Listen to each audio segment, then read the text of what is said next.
Good morning, good evening sa lahat. Nandito na naman ang inyong kusinirang probinsyana. Dahil gumabi na po, magsaing muna po ako. Bago po ako bibili ng ulam. At hugasan pong mabuti ang bigas bago po saingin. Hinugasan ko po ito ng 3 bisis. At ang bili ko po nito na bigas, 52 po ang kilo. Pero dati po, ito po yung 39 po. Ngayon, medyo tumaas na, kaya 52 na po ang kilo. Ito po minsan ang lagi kong binibili dati. At hanggang ngayon din po, ito din po ang binibili ko. Kaya lang, kahit mahal po ang bigas, wala po tayong magawa. Tayo na lang po ang mag-a-adjust. Kasi rice is life. Talagang mahalaga po ang bigas sa buhay natin. Tayong mga Pilipino, nasasanay tayo sa ganitong pagkain. Pero ngayon, nagmahal na po. Mas gugustuhin ko pa pong kamuting kahoy na lang ang hapunan. Kaya lang ang kamuting kahoy 100 na po ang kilo. Dati po 50 lang ang kilo nun. Ngayon tumaas din po. Pero wala po tayong magagawa, talagang ganon. Ipagdasal na lang po natin yung ibang mga tao nga sana makakain din sila na kagaya sa atin ng 3 bisis isang araw. Isang hugas na lang po. Pwede na po itong saingin.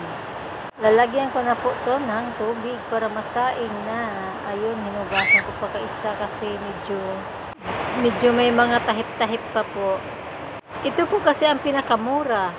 Yung iba po, di na kaya ang presyo. Kasi umabot na po siya ng 62. Talaga mabigat na po sa bulsa sa kagaya nating may hirap lang.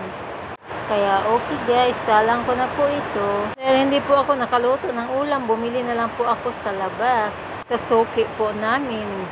Ito yung nabili ko, barbecue. Konti lang binili ko kasi para lang sa anak ko. Dugo po siya at saka yung tainga at laman po. Masarap po ang lasa nito, manamis-tamis. Kaya ito lang ang binibili ko kasi bumili din po ako ng ginataang langka. Itong langka na to, masarap po ang pagkaluto. At malambot na malambot, yan talaga ang masarap. At ito ding pansit, canton. Binili ko din po to, 2 order po ang binili ko. Kasi magagabi na po, medyo minumurahan po nila yung canton kasi ito po ang canton ang mabilis pong masira. Pag abutin pa po itong kinabukasan, hindi na po ito makakain. Kaya ang ginawa nila, minumurahan na lang nila ang pagtinda. Kaya bumili ako ng 2 order. At syempre, ang ating rice na kanina hinugasan ko, ngayong puting-puti siya.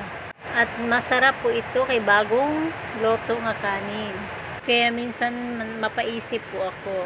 Kaya siguro nagmamahal yung bigas kasi mahirap po itanim ito. Nasubukan ko talaga dati magtanim ng palay. Nako, ang sakit-sakit ng balakang ko. Maghapon ba naman kaming nakayuko? Bata pa lang po ako guys. Siguro 14 years old pa lang po ako noon.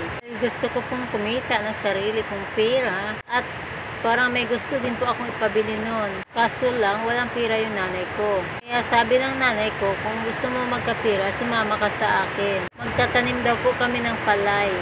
Kaya nasubukan ko talagang magtanim. Napakahirap po magtanim ng palay.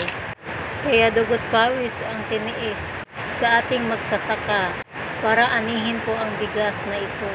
Ito pala ang aking papa na naging kuya ko at best friend sa habang panahon.